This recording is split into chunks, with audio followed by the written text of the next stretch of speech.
In today's video, I'm going to teach you how to copy components in Fusion 360. By the end, you'll know the clean, reliable way to duplicate parts in your design without breaking your assembly or creating messy overlaps. Start by locating the component you want to copy in the browser on the left side of the screen. This is the structured list of every component and body in your design. Right-click the component's name and choose Copy. This action tells Fusion 360 exactly what you want to duplicate, preserving its references and placement, and it's the best way to ensure your copied part behaves as expected. Next, make sure you're pasting into the correct context. Click the radio button next to the top level component at the very top of the browser to activate it. When the top level is active, anything you paste will be placed in the main design, not accidentally nested inside another component. Activating the parent first is a small step that prevents a lot of confusion later, especially in larger assemblies. Now you're ready to paste. Right-click in the canvas or on the top-level component and choose either Paste or Paste New.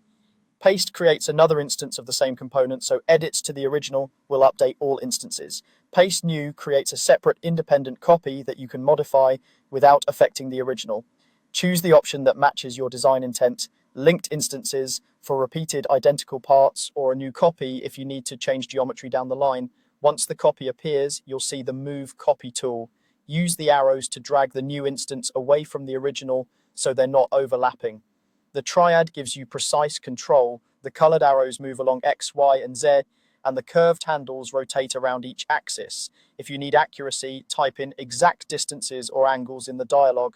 Keep an eye on the model from a couple of viewpoints to confirm the parts are clearly separated and oriented correctly. When everything looks good, finalize the operation. Click OK in the Move Copy dialog or confirm the placement to complete the copy.